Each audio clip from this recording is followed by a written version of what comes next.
Hola, mis queridos amigos. Muy buenas para todos. En esta nueva tarde de noticias de Iglesia, cuando estamos ya casi tocando el tiempo de Adviento.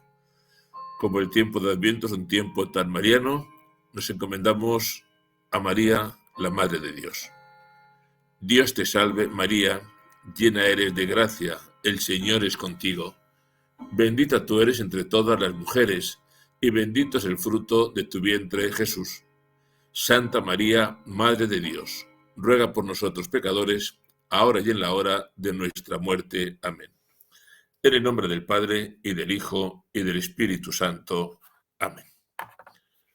Y como es nuestra costumbre, nos vamos a dar una vuelta por la plaza de San Pedro a ver si hay alguna novedad o alguna curiosidad por Roma.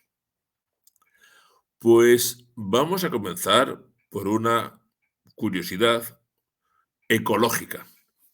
Ustedes saben que todos los años en la plaza de San Pedro se instala un enorme abeto. El de este año es un abeto de 95 pies, es decir, casi 30 metros, que ha llegado desde el norte de Italia. Bueno, pues como todos los años, pero como todos los años no, porque desde octubre tenemos lío. Y es que una plataforma defensora de la vida natural se ha mostrado muy contraria a que se haya talado este árbol por más que tenga un objeto aparentemente tan bueno. Han conseguido, no se lo pierdan, 53.000 firmas protestando por lo que llaman una praxis consumista y porque dicen que el Papa mucho hablar de ecologismo y respeto a la naturaleza y no tienen problema en cortar un abeto de 30 metros y traerlo a San Pedro. Pero es que dicen más, que el Papa habla de los pobres y habla de que en el Vaticano andamos mal de dinero, cuando resulta que trasladar el arbolito hasta San Pedro son 60.000 euros. ¿Qué ocurre? Pues ocurre lo que nos pasa a todos, que hablas de ecología, hablas de pobres, hablas mal de dinero y siempre hay alguien que te mete el dedo en el ojo y te dice, pues mucho hablar de ecología, pero corta el arbolito y mucho hablar de dinero y 60.000 euros. La gente es así. Y luego hay otra cosa que a mí me ha sorprendido. A mí me parece, miren, que vivir de ocurrencias siempre es un mal negocio. En la iglesia, en la vida, hay que tener un proyecto y un plan. Cuando uno dice, pues simplemente podíamos hacer sin otro planteamiento, la cosa es muy delicada. Bueno, pues el caso es que el Papa ha dicho que a partir del próximo año se va a instaurar una jornada dedicada a conmemorar los santos de todos los días, aquellos héroes anónimos que son ejemplos de santidad en la vida cotidiana. ¿Cuál ha sido la respuesta de la gente? Porque están muy contentos, porque dicen que como los santos siempre suelen ser o célibes o sacerdotes o religiosos, el que haya un día dedicado a los santos corrientes es una muy buena noticia. A mí esto me ha dejado perplejo, porque que yo sepa, a los santos de todos los días los celebramos el día 1 de noviembre. Yo no sé por qué hay que instaurar otra jornada para conmemorar algo que ya conmemoramos el 1 de noviembre. ¿Qué han dicho en el Vaticano? Que bueno, que los santos estos serían santos insignificantes, personas que colaboran en proyectos diversos, en las mesas de caridad, en Cáritas, que trabajan en misiones. Así que yo digo, vamos a ver, vamos a ver. Si hablamos de santos con propiedad, esto ya se hace el 1 de noviembre. Y si lo que hablamos es de conmemorar a tanta gente buena que hay por el mundo, pues ya se hace en cada sitio. Bueno, pues que sepan que a partir del año que viene además del Día de Todos los Santos, tendremos otro Día de Todos los Santos, muertos y vivos. Espero que nos expliquen exactamente eso, en qué consiste. Vamos a otras cosas. A ver, el falso misticismo, que va a ser delito canónico. Realmente es preocupante la proliferación de visiones, fenómenos sobrenaturales, apariciones, mensajes. Bueno, verdad o mentira, ya veremos lo que hay. Pero ¿cuál es la dificultad? Pues que una cosa es que una persona con su buena voluntad diga que tiene mensajes o tiene cosas, y otra cosa es que, apoyándose en supuestas revelaciones, uno se haga con la voluntad de los demás o estafe a los demás. Es lo que llaman el falso misticismo. Y es algo tan serio que lo quieren convertir en un auténtico delito canónico. Todos hemos conocido casos de personas que abusan de otras. Es que esto lo pide Dios, es que Dios te pide, esto es la voluntad de Dios, Dios te llama. Y hombre, y cuando es buena voluntad se nota, pero cuando es mala voluntad y abuso también se nota. En algunos casos de abusos, por ejemplo, me estoy acordando del padre Rubnik, el jesuita, funcionaban así. Abusaba de mujeres con la cosa de que Dios te lo pide. A mí me parece bien que esto se controle, porque por una parte hay que garantizar la auténtica espiritualidad católica y además hay que velar siempre por los derechos de los más débiles, que en este caso son los derechos de todas esas personas de buena voluntad que caen en manos de supuestos videntes que se aprovechan de ellas para fines de tipo sexual, de tipo afectivo y, por supuesto, para fines económicos.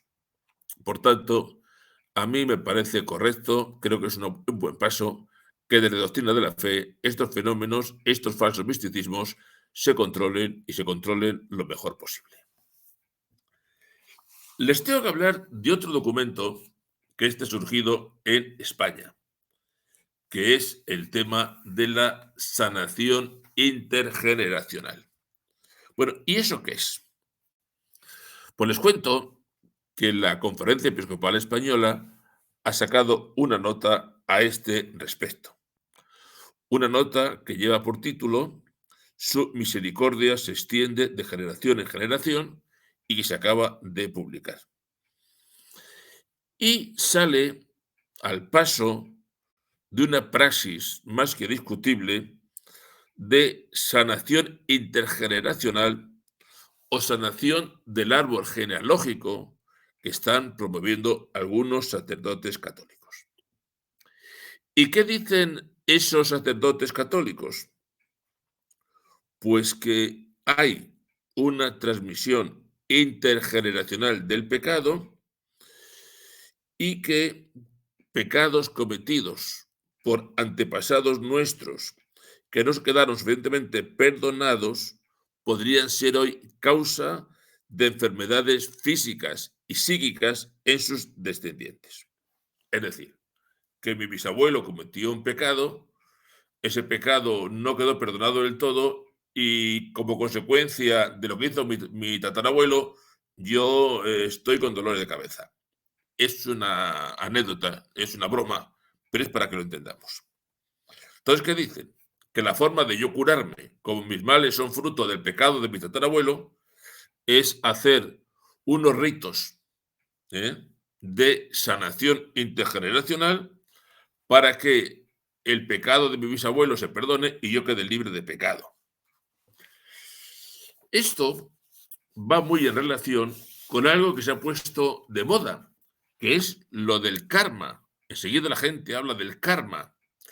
Es que resulta que el karma vuelve y como has hecho una cosa mala, luego se te va a devolver. O como la cosa mala la hizo tu bisabuelo, puede causarte a ti un mal que no te puedes ni imaginar. ¿Qué dicen los obispos? Que pensar que en el pecado de un antepasado mío está la raíz de problemas que yo tenga físicos o psíquicos, va en contra de toda la doctrina de la Iglesia. Va en contra de la escatología, porque si queda un pecado por redimir, para eso está el purgatorio. Va en contra de la eclesiología, que nos habla de lo que es la comunión de los santos en el cuerpo místico de Cristo. Si hablamos de pecados de antepasados que me afectan, me estoy cargando lo que es la libertad humana y la responsabilidad personal. Pero es que además, ¿qué estamos haciendo con el sacramento de la penitencia y de la Eucaristía? Bueno, ¿qué dicen, concluyendo, los obispos españoles con esta nota? Les leo el párrafo porque merece la pena. Dice, frente a aquellos que afirman la transmisión intergeneracional de los pecados de los antepasados, apoyándose en la palabra de Dios, queremos afirmar que a nadie puede imputársele pecados ajenos, ni se le debe hacer responsable de los pecados de generaciones anteriores, sino que cada uno es responsable de su propia vida y de sus propios pecados. Ahora, es interesante la nota porque tenemos un riesgo muy serio de que se nos cuelen dentro de lo que es la fe católica cosas que no tienen nada que ver. Y esto de la sanación intergeneracional es lo del famoso karma, que esto no es para nada católico, pero como ahora nos hacemos todos una religiosidad de bricolaje, pues metemos el karma. Y hay sacerdotes que se dedican a limpiar el pecado intergeneracional. Pues miren ustedes, ni muchísimo menos, esto no hay por dónde cogerlo. Y en la web de la Conferencia Episcopal Española tienen el documento, que es un documento cortito, pero muy sustancioso. Bueno, de Roma nos hemos ido a España y de España nos vamos a Irlanda. Este obispo que tienen ustedes ahí es Monseñor William Crean, un obispo irlandés. Están en elecciones y ha llamado la atención de los votantes católicos. Y les dice, bien dicho, piensen ustedes muy bien a quién van a votar en las próximas elecciones. ¿Qué cuestiones plantea el obispo?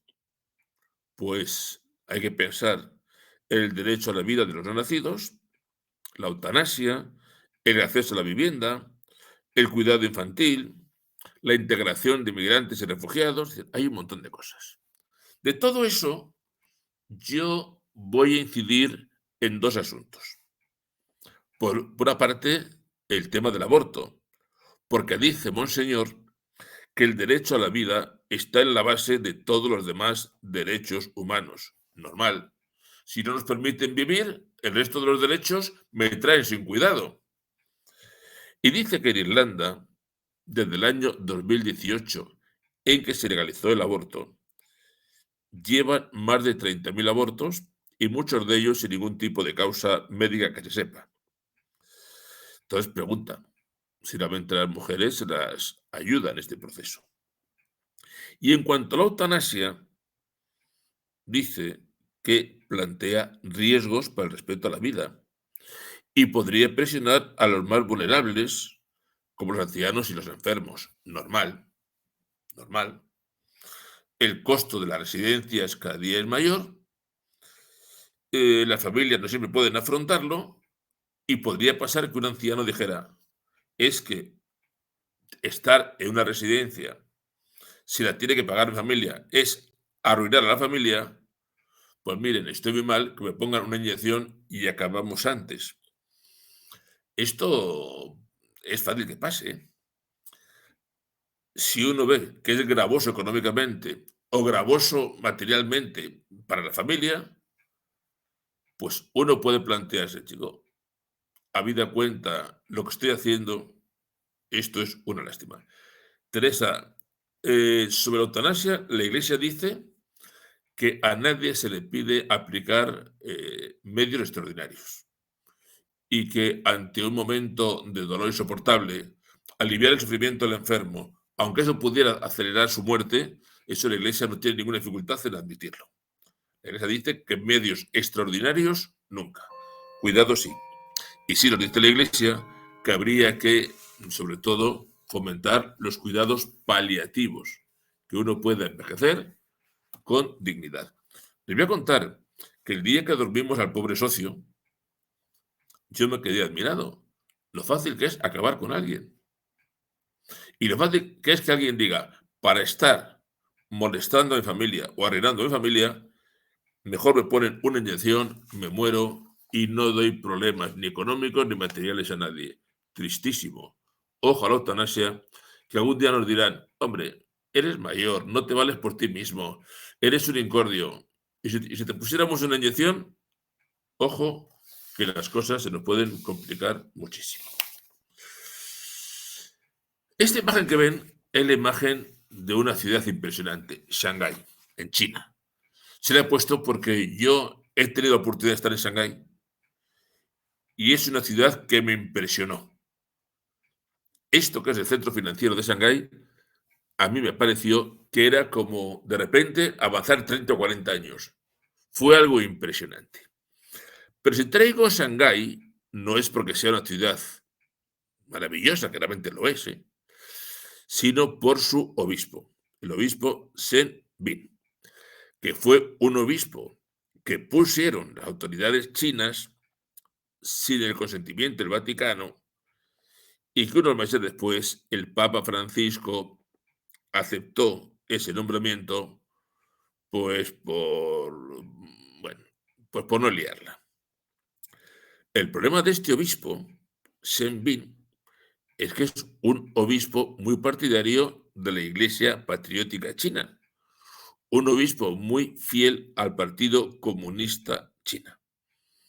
Y en un seminario que han tenido hace poquito, a principios de noviembre, decía este obispo que lo que había que hacer era integrar las actividades de la Iglesia dentro de las directrices del régimen comunista chino.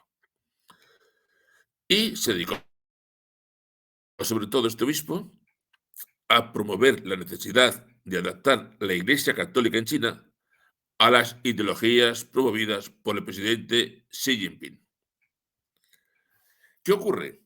Pues que hay un informe de una comisión norteamericana sobre libertad religiosa que dice: no se puede permitir que la Iglesia Católica se someta al gobierno chino.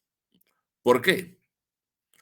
Pues porque el gobierno chino impone la censura e incluso la reescritura de textos religiosos. Porque el gobierno chino, en muchos lugares, reemplaza las imágenes de Cristo y de la Virgen por las imágenes del dictador Xi Jinping. Porque el Partido Comunista Chino pone muchas restricciones a la hora de que los menores puedan participar en actividades religiosas. Porque los comunistas chinos impiden cualquier transmisión de ceremonias religiosas por Internet sin un permiso oficial. Hombre, pues con estas condiciones, que un obispo diga que sería bueno someternos a lo que dice la dictadura china, a mí me parece una barbaridad. El obispo ha invitado al clero y a los fieles a que se estudien los documentos claves del régimen chino. Y en su disertación ni citó al Papa Francisco, ni citó el documento del concilio. Eso sí, hay que apuntarse al Partido Comunista. Esto un obispo. ¿Ven ustedes por qué insisto tanto en que los acuerdos entre Iglesia y China son una tomadura de pelo? Con obispos como este, realmente lo será siempre. Digo yo, si este obispo lo pone el Partido Comunista, ¿cómo es que el Papa después decide aceptarlo? Un obispo por el Partido Comunista no se acepta nunca, digo yo. Pero en el Vaticano han estudiado diplomacia y Servidor es un cura serrano y somos distintos. ¿Qué se le va a hacer? Hemos hablado de un obispo chino y ahora vamos a hablar de un cardenal mexicano, el cardenal Arizmendi. Ya es obispo emérito, demos gracias, pero fue obispo de San Cristóbal de las Casas en Chiapas. ¿Por qué traigo aquí al obispo?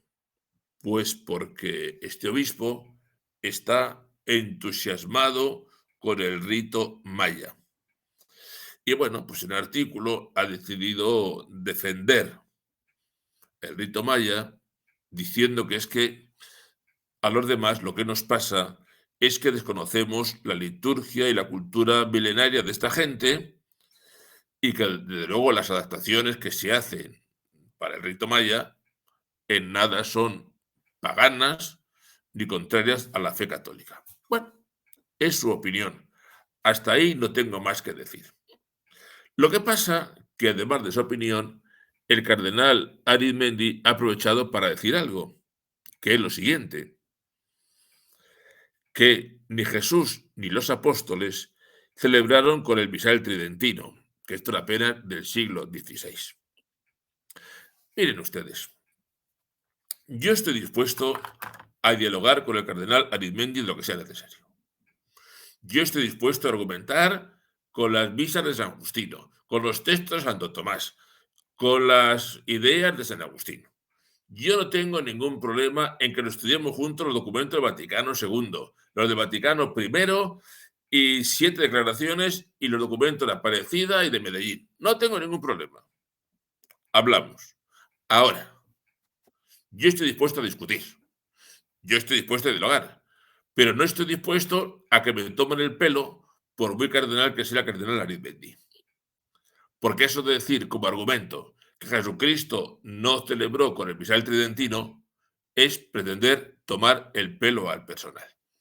Me acordaba yo de un chiste, perdonen, hay que reírse porque ya no te queda más remedio, de un taxista, sube un musulmán al taxi, el taxista iba con la radio puesta y el musulmán le dice, perdone, le pido que quite la radio porque en tiempos del profeta no había radio. A lo que el taxista muy educadamente le dijo, pues mire, le pido por favor que se baje del taxi, porque en tiempo del profeta no había taxis. Así que bajas del taxi y se espera al próximo camello. Vamos a ver. Argumentar con esto es decirle, oiga, ¿Jesucristo llevaba mitra como usted en la cabeza? No, pues no se la ponga. ¿Jesucristo llevaba solideo? No, tampoco se lo ponga. ¿Jesucristo viajaba como? Andando. ¿No vuelve usted a coger un coche? Oiga, a mí cuando alguien me dice como argumento, es que Jesucristo no celebraba en latín, simplemente le digo, señor cardenal, se vaya usted a hacer puñetas. Y sea por lo menos serio. Y tómenos en serio a los demás. Tómenos en serio. Que no somos niños de teta para que nos vengan con esa bobada. Jesucristo no decía misa en latín, ni en español, y usted la dice. Ya está bien. En fin. Ay. Bueno, vamos a dar otra vueltecita, porque después de un memo como este cardenal, memo, uno se encuentra con obispos que día tras día siguen defendiendo la doctrina católica. Por ejemplo, el cardenal Müller, que no descansa, y no descansa a la hora de defender la fe.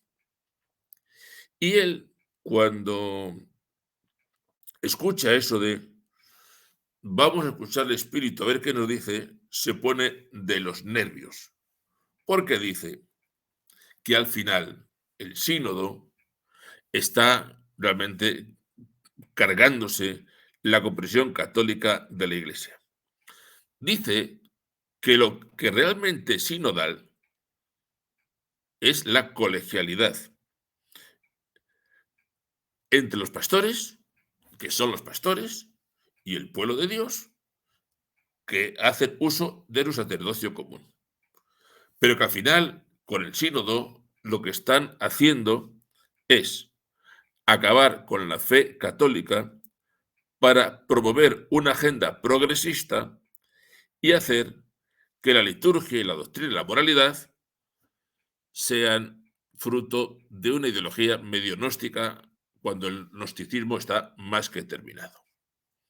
Bueno, él dice que hoy son las mismas tácticas, fíjense, que ya denunció en su día San Ireneo de León, que decía San Ireneo, mediante sus plausibilidades hábilmente construidas, desvían las mentes de los inexpertos y los toman cautivos.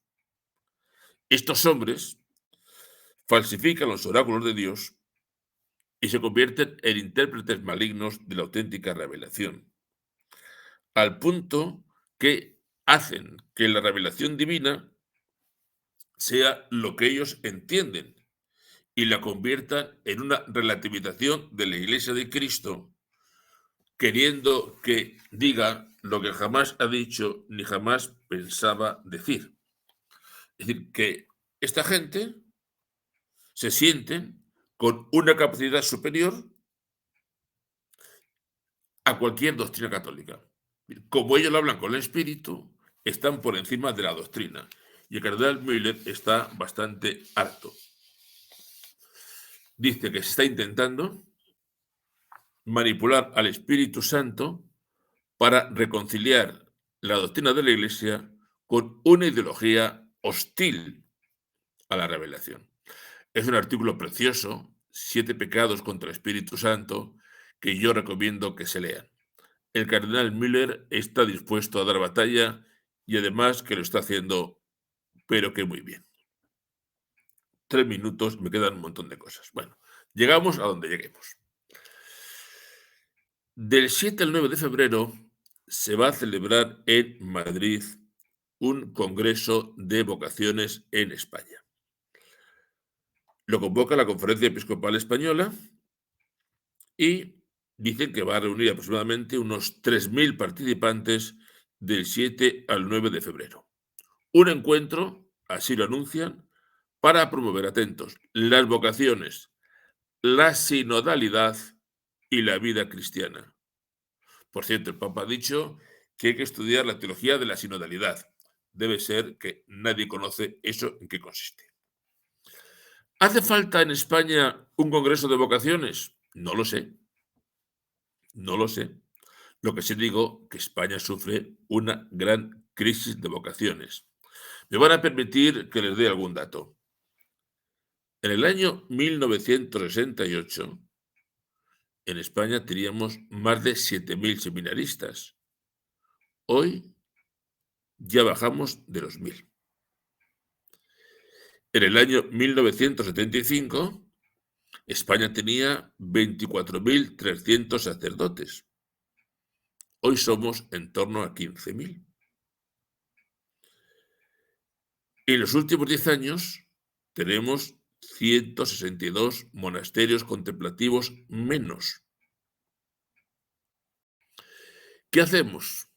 Pues nos reunimos, vamos a reunirnos y vamos a hacer un congreso. ¿Para qué? Para hablar de las vocaciones. Muy bien. Pues nada, ¿para quién soy? Y al final vamos a hablar. ¿Cuáles son los objetivos del Congreso de Vocaciones? Bueno, pues son 3. Primero, vivir un encuentro eclesial que ayude a reconocer que el Señor sigue llamando a la vida, a la fe y a la misión. Es decir, vivir un encuentro. Reuniones. Otro encuentro. Otras reuniones. Bien. Segundo objetivo. Impulsar y consolidar en cada una de nuestras diócesis un servicio que anime la vida vivida como vocación y promueva los distintos caminos vocacionales. Impulsar y consolidar un servicio. Habrá que hacer una comisión. Habrá que reunirse.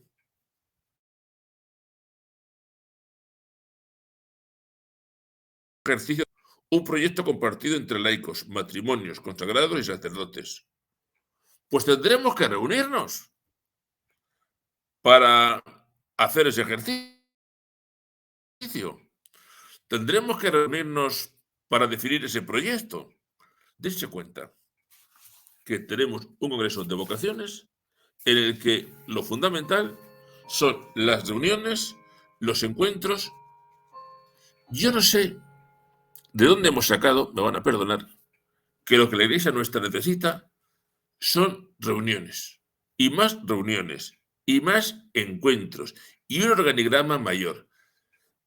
Tenemos en cada diócesis, en cada congregación religiosa, unos organigramas inmensos, comisiones, reuniones, equipos, bases, seguimientos. Nos reunimos absolutamente para todo, en todo momento y con cualquier circunstancia. Y cada vez tenemos menos vocaciones y las iglesias más vacías.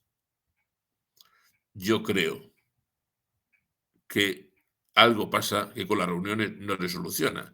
Quizá la clave sea una vida cristiana más auténtica y una teología más clara. Es cosa mía.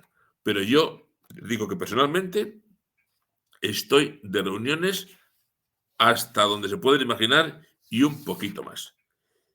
Oigan, me acabo de quedar sin tiempo y yo quería haberles hablado de más cosas. Por ejemplo, de la libertad religiosa. Me hubiera gustado contarles alguna cosita más de cómo está lo de Belorado. Oiga, no me digan que esta foto de Belorado no es para hacer una película divertida. En fin, si no fuera tan grave lo que está pasando de fondo. Pero bueno, de Belorado hablaremos y de los ataques a la libertad religiosa hablaremos también. De momento, se me pasan 2 minutos, eran muchas cosillas y uno hace buenamente lo que puede. Les digo lo de siempre, ¿eh? Que en la iglesia pasan muchas cosas. Lean la página web de la Santa Sede, lean la conferencia episcopal, lean las páginas de sus diócesis. Hay un montón de revistas y de portales, infórmense. Yo, de todo eso, cada semana comento unas cuantas cosillas que me parece a mí interesantes y que a ustedes les pueden servir. Llegamos a donde llegamos. El Trapella está estupendamente. Estupendamente. Está feliz, encantado y hasta poniendo cara de bueno, a pesar de que es muy Trapella. Bueno, buenas noches. Nos despedimos. Recibimos la bendición de Dios. Que la bendición de Dios Todopoderoso, Padre, Hijo y Espíritu Santo, descienda sobre nosotros y nos acompañe siempre. Viva Cristo Rey. Hasta la semana que viene, si Dios quiere, que seguiremos hablando y comentando a ver qué es eso que pasa en nuestra iglesia. Gracias, nos vemos.